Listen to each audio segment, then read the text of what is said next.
पिंपरी चिंचवडमधील निगडी येथील ज्ञान प्रबोधिनी शाळेत समर्थ या मराठी चित्रपटाच्या पोस्टर अनावरण सोहळ्याचे आयोजन करण्यात आले।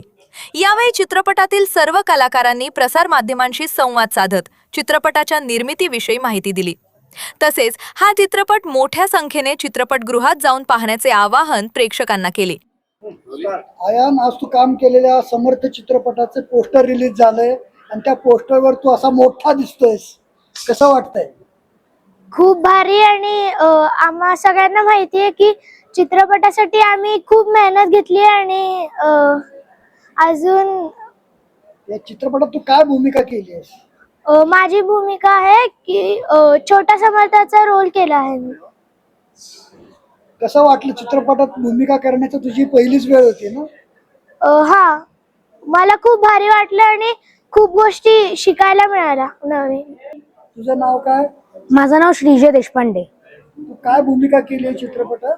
माझी भूमिका गोकू खोत अशी भूमिका आहे माझी।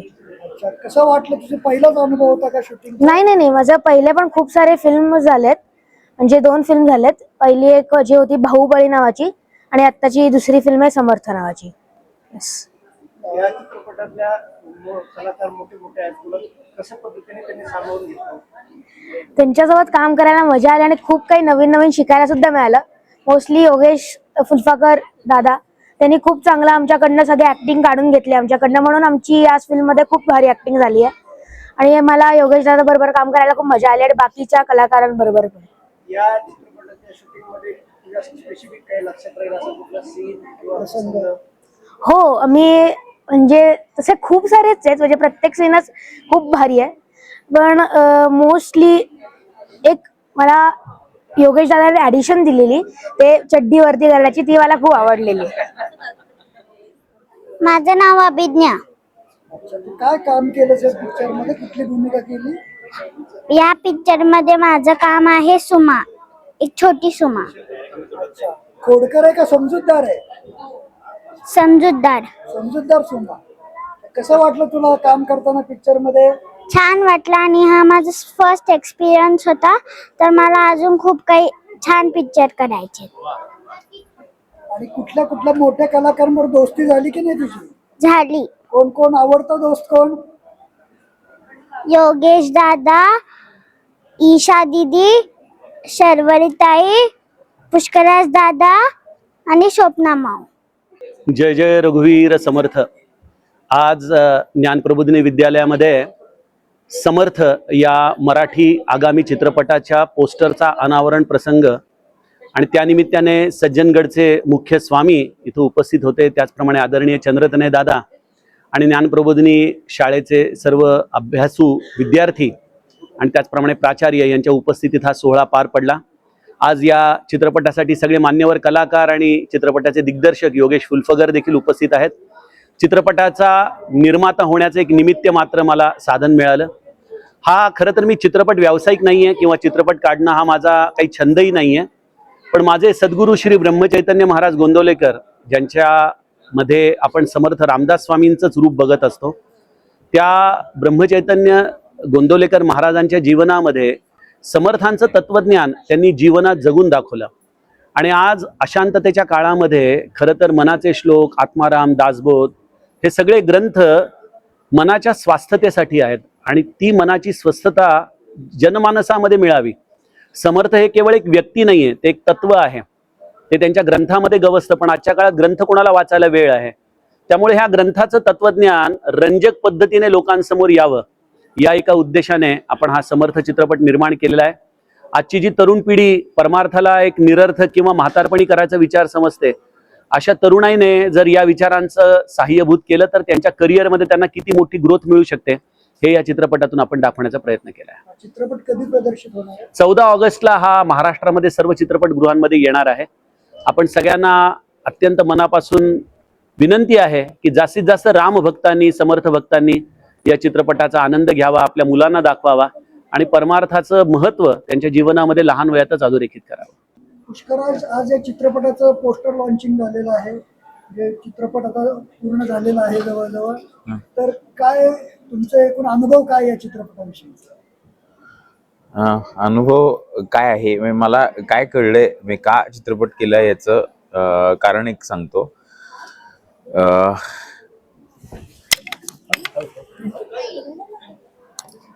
हा व्हिज्युअली परिणाम जो होतो ना तो दाखवायचा होता. तर आता पडल्यानंतर मी काही लोकांना असं हसू आलं पडला, काही लोकांना वाटलं अरे पडला, अरे काय झालं पडला. तर जे समर्थ रामदास स्वामींनी सांगितलेलं आहे आणि जे आपण वाचतो किंवा जे ऐकतो श्रवण करतो किंवा जे आहे तर ते संस्कार लोकांपर्यंत होण्यासाठी आता व्हिज्युअली पोचणं खूप गरजेचं आहे. आता अशी परिस्थिती आहे की संस्कारही पडत आहेत आणि मी जसं आता परत उठून उभं राहिलो तसं तेही उठून उभे राहतील. मराठी चित्रपट पडला की अनेक लोकांना आनंद होत होता, आता चित्रपट उभा राहतोय तर त्या माध्यमातून आपण येतोय. आणि देशाबाबतीत पण मला तसंच वाटतं की पडल्यावर काही लोकांना आनंद होतो तर आता तो उभा राहतोय. तर या गोष्टीसाठी हा चित्रपट बनवला आहे असं मला वाटतं. आणि ते करत असताना खूप वेगळ्या पद्धतीच्या अनुभूती आल्या, खूप वेगळ्या पद्धतीचं शिक्षण झालं जे कधीच वाचनात आलं नव्हतं, त्या गोष्टी वाचनात आल्या. आणि प्रामाणिकपणा 100% होतात. स्वतःच्या सत्याच्या सगळ्यात जवळ पोचण्याचा प्रयत्न म्हणजे हा चित्रपट आहे.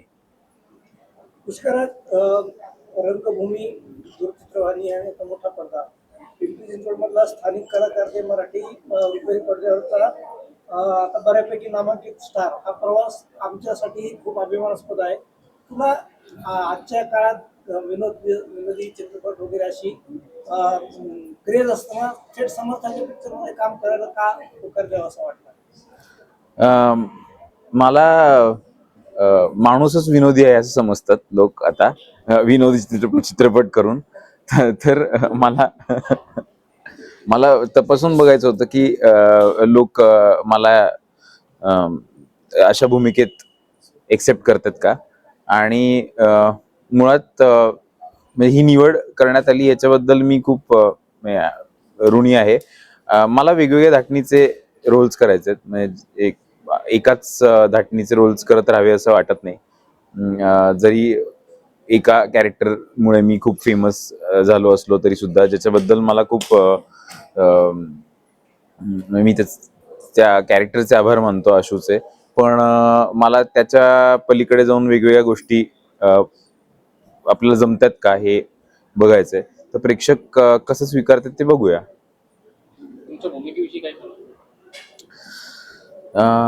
भूमिकेविषयी योगेश तर सांगतील. योगेशजी, आजचं वातावरण जसं विषय तुमचे रवींद्रजी म्हणले तसं प्रेक्षकांनी या चित्रपट पाहायला यावं, का यावं हे सांगा आणि येण्यासाठी कसं आवाहन करा. मी मुळात एक सांगतो की हा चित्रपट नाही आहे. आम्ही जेव्हा हे काम सुरू केलं तेव्हा रवींद्र सरांचं एक वाक्य होतं की आपण ही सेवा म्हणून केलं. आणि चित्रपटाशी कुठेही प्रतारणा न करता, चित्रपट ह्या माध्यमाशी प्रतारणा न करता प्रामाणिकपणे एक चांगली गोष्ट रंजकपणे सांगण्याचा प्रयत्न करा. आजच्या काळामध्ये आपल्या आयुष्यात जगत असताना आजूबाजूला खूप छोटे आणि खूप मोठे प्रॉब्लेम्स आपल्या आजूबाजूला आहेत, ते टॅकल करण्याचं, त्याच्यावर ओव्हरकम करण्याचं बळ जे आहे ते समर्थ विचार आपल्याला देतात.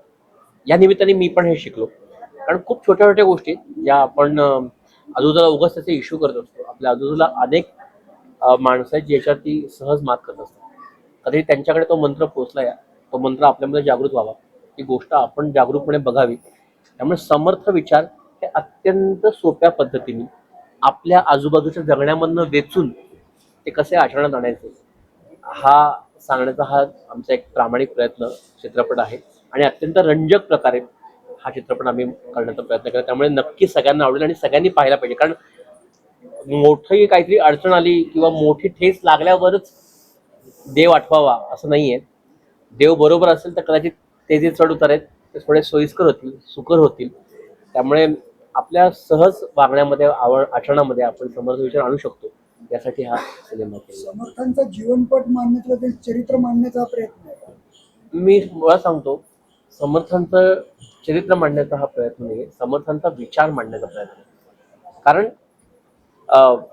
चरित्र खूप मोठं आहे आणि त्या चरित्रामध्ये कोणाला बघायचं, हे चरित्र पेलवणारा व्यक्ती नाही हो माझ्याकडे. पण हा समर्थांचा विचार हा सोपा करून, मी पुन्हा एकदा सांगतो की अत्यंत सोप्या पद्धतीने आपल्या आजूबाजूला आपण जे वागतो, जे बोलतो, त्यामध्ये अगदी अध्यात्म काही फार लांबची गोष्ट नाही, फार अवघड गोष्ट नाहीये. आपण ती फार लांबची आणि फार अवघड बनवून ठेवलेली गोष्ट आहे. ती आपल्या आजूबाजूची गोष्ट आहे, फक्त ती वेचावी लागते, ती कोणीतरी सांगावी लागते, ती समजून घ्यावी लागते. तर ह्याचं एक माध्यम म्हणून हा सिनेमा आहे असं मला वाटतं. सगळ्या कलाकारांबरोबर काम करतानाचा अनुभव कसा होता? बापरे, मी एक सांगू का? मी मी चांगल्या अर्थी सांगतो. मुळात जेव्हा हा सिनेमा करायचं ठरलं, तेव्हा जी जी व्यक्ती या सिनेमाशी जोडली गेली ती माहित नाही कसं पण समर्थ विचारांची व्यक्ती येत गेली की. म्हणजे शर्वरी ताई आमच्या सिनेमामध्ये, खरं सांगतो लास्ट मिनिट एंट्री, पण जेव्हा आम्ही पहिल्यांदा भेटलो आणि ती समर्थांबद्दल इतकं भरभरून बोलत होती, मला असं आलं की अरे मला माझ्या सिनेमामध्ये एखादं ट्रू पात्र, एक ट्रू कॅरेक्टर म्हणून जर कोणी पाहिजे असेल आणि इतकं प्रसन्न पात्र जर कोणी पाहिजे असेल तर ते शर्वरी ताई, दुसरं कोणीच नाही. म्हणजे हे घडून आलं. पुष्कराच्या बाबतीमध्ये मी एक सांगतो की पुष्कराने मी आधी पण कामं केली आहेत, आम्ही मित्र आहोत, आणि यातला एक असं पात्र पुष्कराज करू शकेल हा त्यांनी मला दिला धक्का आहे. कारण हा मी सांगतो आपल्याकडे पुष्कराज एक one of the versatile actor, त्याच्याकडे त्याच्या भात्यामध्ये खूप बाण आहेत आणि योग्य ठिकाणी योग्य बाण मारणारा आपला हा कलाकार. तो जेवढे विनोदी भूमिका चांगल्या करतो तेवढ्याच गंभीर भूमिकाही चांगल्या करतो आणि ते प्रूव्ह केले त्यांनी. आणि अनेक वेबसिरीज मध्ये म्हणा किंवा सिनेमामध्ये आपण ते बघितलं. त्यामुळे पुष्कराजनी हे पात्र करणं हे मी म्हणेन की माझ्यासाठी या सिनेमातला सगळ्यात मोठा विजय आहे. कारण त्यांनी ते पात्र कमवलं, त्याची ती जिद्द आहे आणि ते पात्र त्यांनी कमवलं आणि त्यांनी खूप सुंदर परफॉर्म केले ते.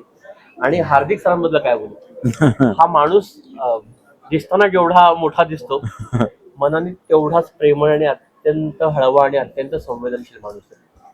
म्हणजे अतिशय गुणी अभिनेता.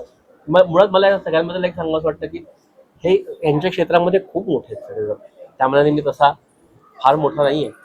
तर ह्या सगळ्यांबरोबर काम करत असताना ह्यांचे सगळ्यांचे इन्कमिंग चालू आहेत, ह्यांना सांगितलेलं ऐकून त्या रिॲक्ट करून काम करायला आवडतं, हे माझ्यासाठी खूप महत्त्वाची गोष्ट होती. आणि त्यामुळे मी जास्त कम्फर्टेबल झालो या सगळ्या. अर्थात अजूनही खूप मोठे कलाकार आहेत त्या सिनेमामध्ये, हळूहळू ते कलाकारही कळतील, जवळपास मोठी फौज आहे तर तेही कलाकार कळतील. पण सगळ्यांचं इन्कमिंग चालू आहे आणि सगळ्या समर्थ विचाराचे. भूमिका खरंच खूप वेगळी आहे. म्हणजे मी पहिल्यांदा या प्रकारची भूमिका करतोय आणि तेही सिनेमांमधून. सो म्हणजे पहिल्यांदा म्हणजे वर्षाची सुरुवात होती आणि खरं तर अमोलदाचा फोन आला मला, अमोल भगत यांचा, की असं असं आपण सिनेमा करतोय, हार्दिक जरा भेटायला. बरं कोणाचा सिनेमा आहे काय काहीच माहित नव्हतं. नंतर कळलं की योगेश सरांचा सिनेमा आहे. भेटलो आणि तेव्हा मी एक वेगळ्या अवतारात होतो, एक वेगळ्या गेटअप मध्ये होतो, एका दुसऱ्या प्रोजेक्टची तयारी चालू होती. आणि जेव्हा त्यांनी मला सांगितलं की आपल्याला या पर्टिक्युलर तुझं जे कॅरेक्टर आहे त्यासाठी तुला केस कापावे लागतील, आणि मी ते केस जवळजवळ 6 ते 8 महिने मी वाढवले होते, की एक एक्सपेरिमेंट मी स्वतःसाठी करत होतो. पण जेव्हा म्हणतो ना आपण की खरंच आपल्या मनामध्ये, मला असं वाटतं की प्रत्येकाच्या कुठेतरी मनात समर्थकांचे विचार आहेतच. आणखी लहानपणापासून म्हणजे आपण जन्माला आल्यापासून कुठे ना कुठे आपल्या घरातून आपल्या थोड्या मोठ्यांकडून आपल्या मनामध्ये रुजवले गेलेले असतात, फक्त ते जागे होत नाहीत असं मला वाटतं. आणि जेव्हा त्यांनी मला सांगितलं की आपण समर्थ ही फिल्म करतोय किंवा हा चित्रपट जेव्हा आपण करतोय, मी म्हटलं तुम्ही सांगाल ते मी करायला तयार आहे, मला पात्र पण सांगू नका, येऊन जायचं असेल तरी मी करीन, पण मी तुमच्यावर काम करणार हे नक्की. आणि खूप वेगळ्या प्रकारचे पात्र, काय एक जरा सस्पेन्स आहे, पण मी ते आपण आता नाही बोलणार नाही, कारण की हे पात्र मी पहिल्यांदा साकारतोय आणि खूप मजा आली, खूप शिकायला मिळालं. सगळे दिग्गज कलाकार, संपूर्ण टीम खूप छान होती आणि प्रत्येक दिवशी काही ना काही नवीन शिकायला मिळालं. आणि खूप अभिमान वाटतो की समर्थांच्या या विचारांच्या प्रवाहामध्ये आपलं सुद्धा नाव जोडलं गेलं, त्यामुळे एक अभिमानाची गोष्ट वाटते मला. याच अनुषंगाने प्रश्न विचारला, सृष्टी किंवा स्टॅम्प हार्दिक देसाई म्हटलं की राणा दादा रांगडा पैलवान लोकांना आठवतो. त्या राणा दादाला दोघांनाही माझा प्रश्न योगेश दादाला पण, की समर्थ चित्रपटात हार्दिक देसाईला घेताना नक्की मनात काय विचार? माझं नाव हार्दिक जोशी आहे. हो. आणि नाही म्हणजे मी सांगेन की जसं तुम्ही आता म्हणालात की स्टॅम्प असतो किंवा, खरं तर हा फक्त विचारांचा स्टॅम्प आहे. मला असं वाटतं की म्हणजे एखादी व्यक्ती जर म्हणाली की हा मालिकेतला कलाकार आहे, कदाचित ती व्यक्ती असं म्हणत असेल की ही मालिकेतली व्यक्ती आहे. पण जेव्हा आम्ही कुठे इंडस्ट्रीमध्ये जेव्हा काम करतो किंवा संपूर्ण चित्रपटसृष्टीमध्ये एकत्र आम्ही टीमनी काम करत असतो, मला कुठेच जाणवलं नाही. किंवा मी पहिला पॅन इंडिया मूवी केला आपला मराठी जो हर हर महादेव होता, तेव्हाही मला कुठे जाणवलं नाही. कलाकार म्हणून जो रिस्पेक्ट असतो तो संपूर्ण टीमकडनं मिळत असतो. फक्त असंच नाही की ते पात्र एवढं गाजलं होतं म्हणून त्या पात्राद्वारे मला तो रिस्पेक्ट मिळतो, असं नाही. कलाकार म्हणून रिस्पेक्ट देत असतो. आणि मला असं वाटतं एक कलाकार म्हणून मी मला स्वतःला नेहमी शून्य समजतो, कारण की नवीन लोकांबरोबर किंवा नवीन थोड्या मोठ्यांबरोबर जेव्हा काम करायची संधी मिळते ना, तेव्हा ती खूप मोठी असते. आणि म्हणजे आल्या तुम्ही देखील मला प्रश्न विचारला, अरे आधी ओळखलंच नाही, खूप बारीक झालं. तर मला असं वाटतं की जे आपल्या मराठी सृष्टीमध्ये चाललंय ना, किंवा मराठी इंडस्ट्रीबद्दल जे बाहेरची लोक विचार करतात की अरे मराठी आर्टिस्ट कमर्शियल नाही, कमर्शियल कुठल्या वेळी की अरे ते आहे त्या साचेतच काम करतात, तसं नाहीये. म्हणजे आता आपण सांगू शकतो की बाबा एका पात्रासाठी जर मी 35 किलो वजन वाढवू शकतो, तर एका पात्रासाठी 35 किलो वजन देखील कमी करू शकतो. तर त्यामुळे ही सुरुवात कुठेतरी मी ठरवले की आपण करू ना, प्रत्येक प्रोजेक्टला एक वेगळ्या पद्धतीने आपण वेगळ्या धाटणीतून दिसण्याचा प्रयत्न करू.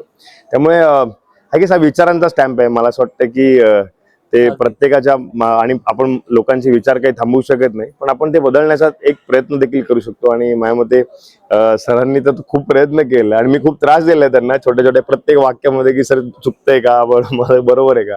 त्यामुळे खूप मजा आली आणि असंच शिकायला खूप आवडेल, कारण की आपली ही सृष्टी जी आहे, चित्रपट सृष्टी, जिथे रोज काही ना काही शिकायला मिळतं. शेरवानी कसा अनुभव होता या चित्रपटात? खरं सांगायचं तर आतापर्यंत जे चित्रपट करत गेले बिनधास्त मध्ये एकदमच वैजू म्हणून जी होती ती मोटरबाईक चालवणारी, एका बाल्कनीतनं दुसऱ्या बाल्कनीत उडी मारणारी, अशी सगळी एकदम होती. कायद्याचं बोला मधली जी होती ती एकदम काय म्हणू आपण इंग्रजालेली अशी कॅरेक्टर होतं. देऊळ बंद मध्ये पाकिस्तानी टेररिस्ट होते आणि खऱ्या अर्थाने मी एरवी जशी असते, म्हणजे बिनधास मधली वैजू बऱ्यापैकी माझ्यात आहे, नाही असं नाही, पण सावित्री हे नाव बघितल्यावरती आपल्याला जसं वाटतं सो तसं असावं असं प्रत्येकालाच वाटत असतं, प्रत्येक स्त्रीला वाटत असतं. तर मला सावित्री ही भूमिका या चित्रपटात करायला मिळाली. आणि एकतर समर्थांच्या विचारसरणीवरती आधारित असा हा चित्रपट आहे, समर्थांचा वरती आहे असं म्हणू आपण, आणि त्याच्यात आपण काहीतरी करतोय हीच माझ्यासाठी मनापासून एक आनंददायी किंवा भाग्याची गोष्ट होती.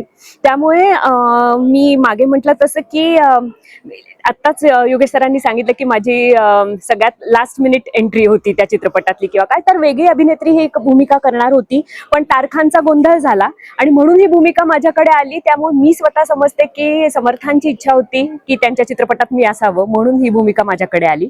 आणि खऱ्या अर्थाने त्यावेळेला मी हे ज्यावेळेला मला कळलं, म्हणजे अमोल भगतनी मला जेव्हा फोन केला आणि विचारलं की असा असा चित्रपट होतोय, तुझ्या एक तर तारखा आहेत का, कारण पहिला गोंधळ त्याच्यावरच झाला होता, सो तारखा आहेत का, आणि समर्थांच्या म्हणजे त्यांच्या विचारसरणीवर आधारित हा चित्रपट आहे, तर तू करशील का. तर मग मी तुला आधी तारखा असेल तर कथा सांगतो आणि मग तू ठरव की तुला करायचंय की नाही. तर समर्थांच्या आयुष्याची संबंधित काहीतरी घडतंय म्हटल्यावरती मी त्याला कथानक विचारलं नाही, माझी भूमिका त्यात काय असणार आहे विचारलं नाही, आणि मी त्याला सांगितलं की मी करते. त्याचं कारण 2-3 प्रकारे आहे की मी एक कथक नृत्यांगना आहे, त्यामुळे मी फार मोजकेच अभिनयातल्या गोष्टी करते. मी तुम्हाला दैनंदिन मालिकात बिलकुलच दिसत नाही, आणि हे मी कॉन्शियसली ठरवलेला डिसिजन आहे, जो मी 12 वर्षापूर्वी बिनधास्त केला तेव्हाच ठरवून टाकलेलं होतं की मी दैनंदिन मालिका करणार नाही, कारण नृत्याचा रियाज महत्वाचा आहे म्हणून. त्यामुळे नृत्याचे जे संस्कार असतात, शास्त्रीय नृत्याचे, त्याच्यामध्ये अध्यात्माशी निगडीत गोष्टी असतात. तुमची ती बैठक आपोआप तयार झालेली असते. रामाच्या बंदिशी आम्ही एवढ्या करतो, पद करतो, भजन करतो, तर भजन प्रस्तुत करताना सुद्धा तुमची एक मानसिक बैठक तशी झालेली असते. आणि त्यामुळे का होईना तुमच्यावर ऑलरेडी संस्कार झालेले असतात, आणि अशी एखादी जेव्हा कलाकृती येणार आहे आणि त्याचा आपण भाग होतो, त्यावेळेला ती आपल्यासाठी अभिमानाची गोष्ट असते आणि जबाबदारीची गोष्ट असते, कारण त्यातनं आपण जे विचार लोकांपर्यंत सक्षमपणे पोहोचवणार आहोत, तर ते आपण माध्यम होत मधले ते पोचवायला लोकांपर्यंत, तर ते माध्यम तेवढं प्रगल्भ असणं गरजेचं आहे, किंवा त्याला ते विचार समजणं, तेवढं आकलन होणं, ती तेवढी समजूत असणं हे फार गरजेचं असं मला वाटतं. आणि मला त्यांचे विचार पहिल्यापासूनच आकर्षित करत होते. आम्ही सज्जनगडावर मी आणि माझे मिस्टर बरेचदा जातो, आणि मी मुलींबरोबर माझ्या नृत्याच्या श्रीराम जयराम जय जय राम 108 आवर्तन पायांनी फुटवर्क करत करत श्रीराम जय राम जय जय राम असं म्हणून घेते. सो माझ्यात ते इतकं ऑलरेडी होतं तो अंश त्यांच्या ह्याच्याचा विचारसरणीचा, की जेव्हा हे कळलं त्यावेळेला मी लगेच हो म्हटलं आणि पूर्ण अनुभूती मला या चित्रपटाची एक सकारात्मक ऊर्जा देणारी होती, एवढं मी नक्की सांगेन. तू बॉम्ब डान्सर आहेस, या चित्रपटात काही तुझ्या कॅरेक्टरचं नाव पाहिलं तर काय फारशी संधी मिळाली नसेल असं वाटतं? नाही एक प्रार्थना होती जिथे मी थोडासा प्रयत्न केला दिग्दर्शकांना विचारायचा की मी थोडीशी रामाची जेस्चर्स करू का, अगदी स्लाइट वगैरे मुलांना समजवताना की कसा होता राम. पण आमच्या दिग्दर्शकांनी सांगितलं की सावित्री ही जे कॅरेक्टर त्यांच्या डोळ्यासमोर आहे ती अशी नृत्य वगैरे नाही करणार, ती अशी एकदम घरातली नवऱ्याला साथ देणारी आणि हे सगळं समर्थांचे विचार पुढे नेणारी अशी एकदम आहे. तर नको आपण तसं करायला त्याच्या मनावर खूप कंट्रोल करावं लागेल. हो नक्कीच नक्कीच. पण भूमिकाच एवढी सशक्त होती मला असं वाटतं की जे कलाकार म्हणून भूक असते ना ती नृत्यातनं भागवली जाऊ शकते तशीच अभिनयात नाही होऊ शकते. तर तेवढं सकस मला अभिनयातनं ती भूमिका मिळाली असं मला त्याचा एक समाधान आहे. तिघांना एक लास्ट प्रश्न माझ्याकडून. जनरली आपण नाटकाशी रिलेटेड असतं, आपलं रंगीत तालीम असते, रंगीत तालीमला आपण कळतं की आपलं नाटक चांगलं बसलंय. आता चित्रपट अगदी काही दिवसात प्रदर्शित होतो, तर एकूणच तुम्हाला या चित्रपटाच्या यशाबद्दल प्रेक्षकांच्या प्रतिसादाबद्दल मनापासून किती सकारात्मक भावना आहे आणि तुमचं मत काय आहे की हा चित्रपट महाराष्ट्रातल्या तमाम मराठी प्रेक्षकांना आवडेल? मला असं वाटतं की प्रत्येकच कलाकृती जी असते ते त्याच्यात सहभागी असणारे सगळे जण असतात, त्यांना आपल्या कलाकृतीवर प्रेम असतं. म्हणजे हाच फक्त असं मी म्हणत नाहीये, पण मी जर वेगळ्या चित्रपटात असते तर तुम्ही मन लावून प्रामाणिकपणे काम करत असाल तर तुम्हाला ते आवडायलाच लागतं आणि प्रत्येकालाच वाटतं की नाही आमचा चित्रपट छान झालाय. जसं आम्ही पण म्हणणारच की नक्की कोण म्हणणार की आमचा नाही झाला किंवा काय. कुठे असतं की जिथे तुमच्यासारखी लोक हा जास्तीत जास्त लोकांपर्यंत जावा असा विचार करतात. कारण ह्याच्यात काहीतरी नुसतंच ज्याला आपण मसाला म्हणू की थोडीशी गाणी, थोडंसं हे थोडंसं ते असं घालून बनवलेलं मिश्रण नसून काहीतरी एक उपदेश आहे, पण जो रंजक पद्धतीने लोकांपर्यंत, आणि जी आता काळाची गरज आहे. कारण खरंच मानसिक आजार खूप वाढत चाललेले आहेत आणि समर्थांचं काम इतकं मोठं आहे, फक्त ते लोकांपर्यंत पोहोचत नाही. एक सर्टन असा क्लास आहे की जो समर्थांना फॉलो करतो, त्यांनाच फक्त त्यांचे विचार आणि त्यांच्या ह्याच्यापर्यंत अनुकरणात केले जातात. पण सर्वांपर्यंत हे पोहोचणं किती गरजेचं आहे आणि ते कुठेही क्लिष्ट न होऊ देता त्यात आम्ही तुम्हाला त्याच्यावर काय म्हणतोय आपण तुमच्यावरती प्रवचनासारखं ते घालतोय किंवा त्याचा मारा करतोय किंवा शिकवतोय तुम्हाला काहीतरी असं न देता आपल्याच घरातली कथा, पण कसं त्यांचं आचरण, त्यांच्या विचारांचं आचरण आणून कसं तुम्ही समृद्ध होऊ शकता हे इतकं सुंदर दाखवायचा हा आम्ही मार्ग अवलंबलेला आहे. तर तुमच्यासारख्या लोकांचा त्याच्यात प्रतिसाद मिळून तुम्ही जर त्याची पब्लिसिटी अजून करत गेलात, कारण आपल्याला सगळ्यांनाच माहितीये माउथ पब्लिसिटी शिवाय हे घडत नाही. जितकं जास्त प्रमोशन होईल, म्हणजे चित्रपट बनायला जेवढा वेळ लागला आणि पैसा लागला त्याच्याही पेक्षा जास्त वेळ आजकाल प्रमोशनला द्यायला लागतो, दोन्हीच्या बाबतीत वेळ आणि पैसा. तरच लोकांच्या घराघरापर्यंत ते पोहोचतं आणि मग मग अशी एक लाट उठते की हे तुम्ही बघितलात का, तुम्ही बघितलात का. तर मी तुम्हालाच विनंती करते की तुम्हीच समर्थ लोकांनी पर्यंत जास्तीत जास्त कसा पोहोचवता येईल याचा प्रयत्न करा. आमच्याकडनं आम्ही काम करण्याचा प्रामाणिक, चांगलं काम करण्याचा प्रामाणिक प्रयत्न केलेला आहे. हा 14 ऑगस्टला रिलीज होतोय आणि आपल्या आजूबाजूच्या आपल्या प्रश्नांची अनेक उत्तरं सहजगीत्या रंजक पद्धतीने आणि सांगीतिक स्वरांनी आपल्यापर्यंत पोहोचणार आहेत. त्यामुळे 14 ऑगस्टला समर्थ हा चित्रपट नक्की बघा, सगळ्यांनी थिएटरमध्ये जाऊन बघा आणि